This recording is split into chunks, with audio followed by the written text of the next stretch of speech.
I got the script from 87 North a little over a year ago, and they only said one thing. They said it's like Die Hard with Santa Claus. So hearing that is like, oh yeah, that sounds cool, but it could also be a little too out there. But they sent me the script, and it had all the action I expected, all the action, all the humor, all the craziness, but it also had a lot of heart. And that's what I connected to, was the fact that despite all the craziness, despite all the action, it still felt like a Christmas movie. So that was the reason why I jumped on it. Yes, I knew I could do the action, I knew I could do the humor, but the challenge to me, and what I would love to try to do, was to make it a movie with a big heart, because if you nail that, you can go as crazy as you want on the other stuff. Hi everybody, this is Philip Martin. This is On Film on Video. It's December 2nd, 2022. This is director Tommy Wirkola talking about Violent Night. Well, when we meet Santa, he's kind of, I guess, a little bit depressed, right? At least he's lost faith. He's lost faith in himself and in Christmas and in us. And he feels like it's all about presents and consumerism, and we've kind of forgotten what it's all about. And which means that he's lost. He goes on the journey of delivering the presents on Christmas Eve, and he's kind of half-assing it in a way. He's kind of just going through the motions, and he stumbles across this house that is on the same night taken over by terrorists. And it's basically the house of a family like the family in Succession. It's a bunch of rich people. But there's a little girl in there that still believes in Christmas, that still believes in Santa. And as a terrorist takes over, Santa kind of connects with this little girl and decides to help her. And it's through her and her steadfast belief in him and in Christmas that he kind of finds himself. And also by kicking ass, of course, and taking on the mercenaries and discovering another part of himself that I won't spoil, but kind of tying into his backstory of who he once was and why he can kick ass in the first place. But it really is this little girl and her belief in him and in Christmas that reinvigorates Santa and brings him back to his old self. Okay, we're back. I just wanted to show you a little bit of the rationale behind, a movie like Violent Night, which could be very, entertaining. And, some people are going to like it. A lot of people are interested in it. I think probably the trailer is the best thing. But this is where we are. This is December. It's Christmas time. I've got Paris here. Paris was barking downstairs. And so I brought her up here. I'll put her down in a second. This is, we're deep into it. Let's put it that way. This is a screener season. We're watching a lot of movies because, God, got to vote on them next week. I think December 8th is our deadline, which is unusual because it's usually on the weekend. So I don't really know. Maybe the deadline is actually, December 8th would be. No. Maybe the deadline is December 9th, which would be next Friday. I don't know, but we're watching a lot of movies between now and then. And I'm catching up on some things that I'm surprised about. We finally watched Don't Worry, Darling the other night. And I liked it. I mean, I get a lot of the criticism about it. I understand that the science doesn't add up and that there's a lot of plot holes that are in the movie, but it's a science fiction film. And it's sort of like there are plot holes in Nope, too.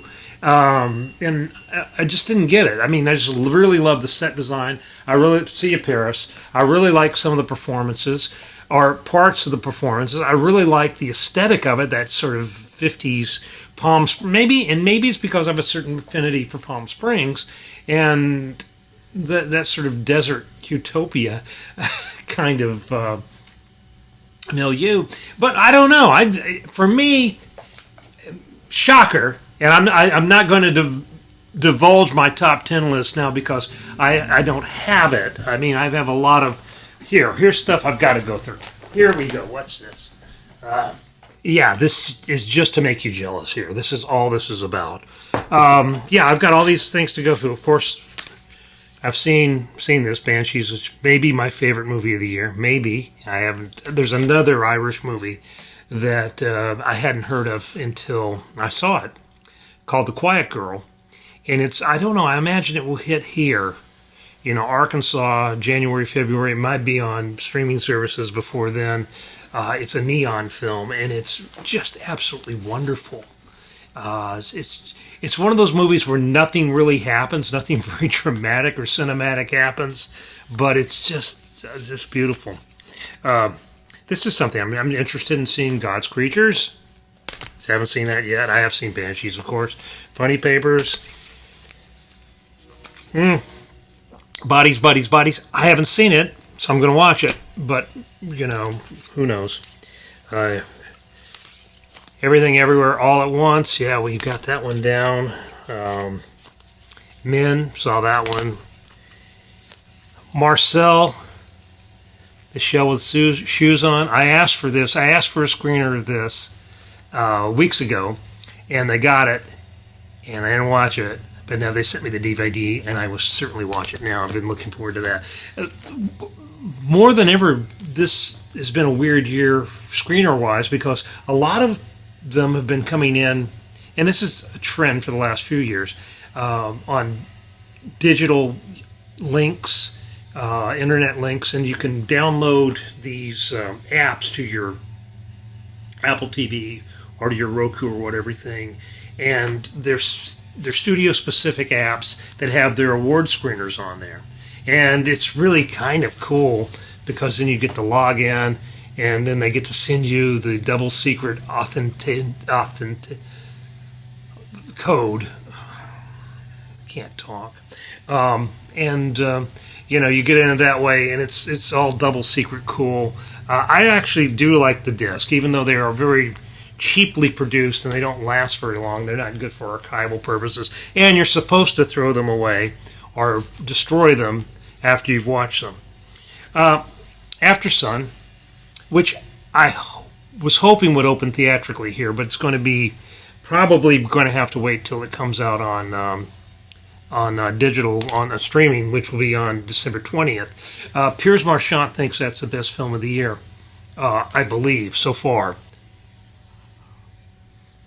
I tried to watch it, and I'm going to give it another shot because the circumstances under which I tried to watch it were not the greatest. They were, I'm hard of hearing, and the Scottish accents, and I didn't have subtitles on the app, which I was watching on the TV. So I think this disc probably does have subtitles, so I'll probably be able to enjoy it a little bit more. The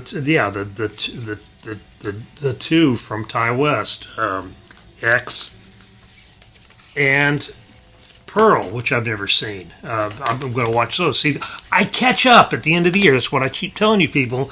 You see that I don't haven't. People ask me these things, especially on the radio on Fridays. So, have you seen this? No, I haven't seen it. I'm seeing them now. I really want to see this. Stars at Noon. So, got a lot to do between now and next Wednesday or Thursday, whenever we vote, or maybe next weekend when we vote.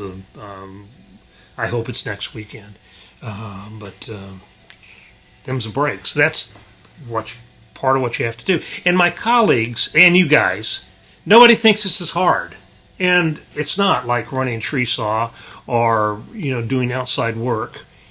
But you have to put in the hours to watch a movie, so it's not like I'm not working, okay? It's not. It's good coffee. Thank you. Karen just brought me this a while ago. The other thing about this year, and I don't have any with me, which is too bad because there's actually nothing extravagant or weird this year, but they send you like goodies, like books, and things like that. And Courtney Lanning, bless her heart, who is relatively new to this game, is starting to get screeners and swag and stuff this year. She's on the studio list now, like the rest of us, avaricious, ilk. And she asked me, can I keep this Pinocchio book, which is beautiful? And if you went to the store and bought it, it'd probably be $100. Yeah, I guess. I mean, sort of like, it reminds me of a story of a friend of mine, a late friend of mine, John Neville, who was the movie critic for the Dallas Morning News back in the 70s. And he would tell me about all the stuff that they used to do. Like Stanley Kubrick is filming Barry Lyndon in England, so studio ships them over there, puts them up for the week in the Dorchester, pays for all their meals, pays for all their transportation, throws a couple parties for them, probably gives them some gifts. And yet, there are still critics that pan Barry Lyndon, which I don't understand, because Barry Lyndon's a wonderful film. Since I've been in charge of this place, we have not been junketing. We don't go on anybody's dime to see any movies, which is kind of a hardship, especially since, my guys are freelancers, and we don't always pay all their expenses either. But that's part of doing business, and that's part of the way that publishing works these days. I try to, I appreciate my people, and we do what we can for them, and they still like the deal, so great. But it's not like it used to be. It's not like it was even in the 90s when you would go on junkets and they would give you watches, not Rolexes, but watches that kind of went with the theme of the movie, or stuff like that. And it's it's a weird situation. I mean, sports writers, and I'm a sports writer too. I've been a sports writer. I mean, I know that you go and you get a goodie bag sometimes when you go to a bowl game, or you have a nice spread. It's just the way that business is done in this country, and I'm not sure I approve of it. And like I said, I do my best to kind of keep everybody off the graph, but this stuff. Let's see, if you're like into DVDs, and on one hand, it's a tool that you can see the movie, and that's the way you can judge it, and it helps you do your job. It's a great tool. Everybody who has a job probably has perks that are analogous. Or a lot of people have perks that are analogous to these perks. If you were to sell these, you would get in a lot of trouble. If you were to digitize them and put them on the internet, which some people have done, you would get in a lot of trouble. I do not think you'd get in a lot of trouble for not exactly following the directions of the studios and crushing these afterwards. As long as you keep them in a secure place and you have them, that's okay. Not that I do that. I actually get rid of mine. I actually destroy mine. But I know people who don't destroy them, who keep, collections. And they're sort of like souvenirs. So I don't really know if that's a big problem or not. Like I said, if you're asking about me personally, yeah, I do exactly what they say because I am scared. I don't want any FBI agents coming around my house. But I do keep the books, and I do keep the, there's a sweatshirt that came with the Noah Baumbach film White Noise, which I think I'm going to either write a lot about or maybe talk a lot about in this, because I'm a big fan of the novel, I'm a big fan of the author, Don DeLillo. And I'm going to keep that stuff. I'm going to give the sweatshirts away, Pinocchio sent us some hot chocolate. We're going to drink that hot chocolate. Thank you, Guillermo del Toro. We appreciate it. This is not the hot chocolate now, though. But, like I said, everybody gets these things, I think, and my position is sort of weird in that because I've written a lot about a lot of different stuff and a lot of I used to do this consumer column. I wrote a column for a while that was about consumerism, which would tie in nicely with the theme of white noise, and with Violent Night. See, here we are bringing it all back around to Violent Night. But I wrote about a column called what was it? Consumables, and it was about how things, kind of shaped our lives, and how we had these relationships with certain things that we bought, and how the deleterious and the gloriousness of shopping and accumulating stuff and man-made artifacts. It was all about that. And so I got on a list where I could basically just about get a sample of just about anything. And I kind of stopped doing it because, I wasn't grifting, but, it's sort of like, hey, you're going to send me a, $500 whatever. I don't know if I should accept that, even if that's what I'm writing about, and I want to. And what would happen a lot of times is like I would say, "Oh, can I have a sample of something?" And they would send it, and I would go, "Okay, I'm ready to send it back," and they would go, keep it, donate it.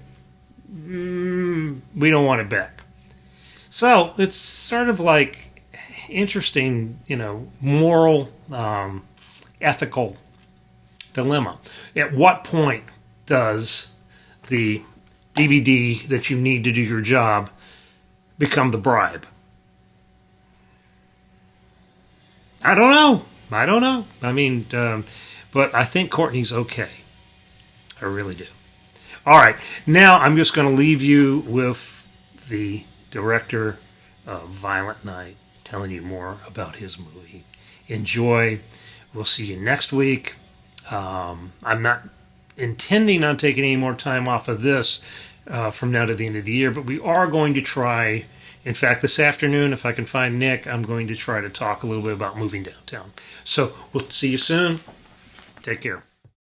What can Santa do? What have we seen him do in other movies, or his mythology, and like how can we embrace all of that but in new and fun ways? And obviously a big thing is the nice and naughty list, which we use in a big way, and Santa uses this as a tool to not only see who's good, but also basically count the bad guys around him and how many he has left. He has his bag, his endless gift bag that he uses in the Frosty fight especially. He can go up to the chimney by touching his nose. Dave just loves action, and he loves humor, and he same as me, and so we have a lot of fun not only coming up with the action and the action set piece, but also adding humor to it, and always having fun with it, and always try to surprise the audience, making set pieces within the set piece. It was truly a blast, and seeing them work is always a joy. I'm extremely proud of Violent Night, and I'm so happy that we managed to preserve what we talked about from day one, which is the heart and the soul of the movie, and making it feel like a Christmas movie. And that was a goal of ours, actually, when we discussed it. Like, we want this to be the type of film that after you've seen all the classical Christmas movies and the youngest kids have gone to bed, then you put on Violent Night and you have some fun.